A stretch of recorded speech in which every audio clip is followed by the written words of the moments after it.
Met returns with first work by a black composer in its history. We bend, we don't break.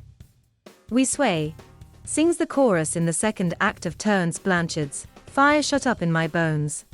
That is how much of the audience of about 4,000 in the Metropolitan Opera felt as they watched Monday night landmark performance. The first staged work in the house since March 2020 and the first by a black composer in the long history of a company that launched in 1883. With many of the women wearing evening gowns and jewels and a large percentage of the men in black tie, and even a few in white tie, tails and top hats, people greeted each other to celebrate their return to Lincoln Center after an absence they never imagined.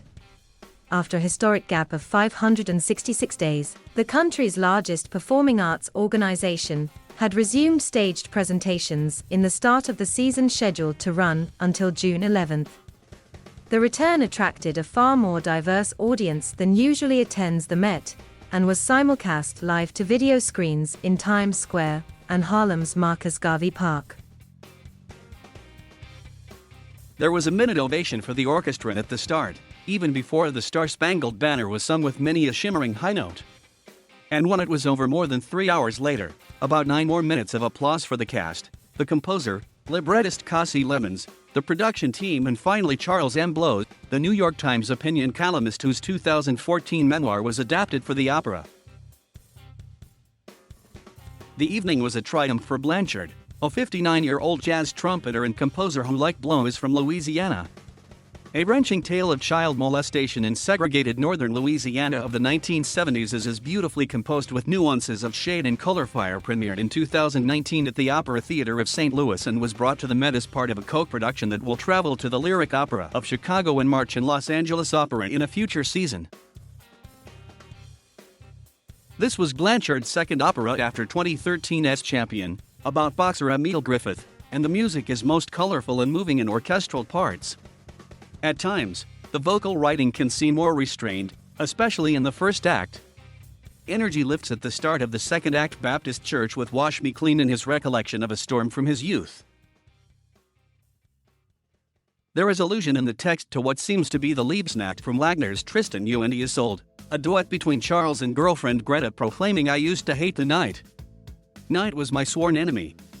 And picking up on the search for sexual identity, a theme from Blow's book, Charles sings near the end, "I am what I am," harking back to La Cage aux Folles, the 1984 Tony Award winner by Jerry Herman and Harvey Fierstein.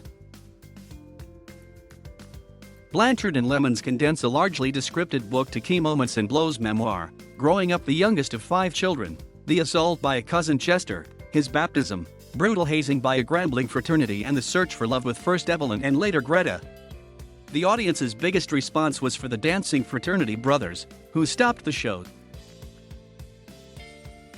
Blanchard and Lemons move the plot along by having the adult Charles sing alongside the young Charles, known as Charlie's baby.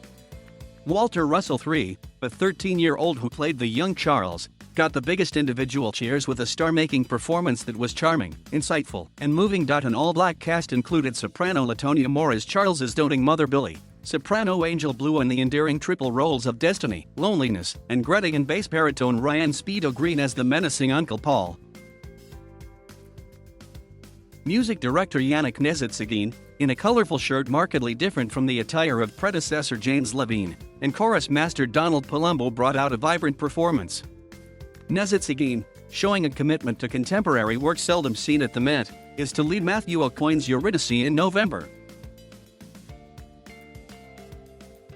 Thank you for watching. Please subscribe.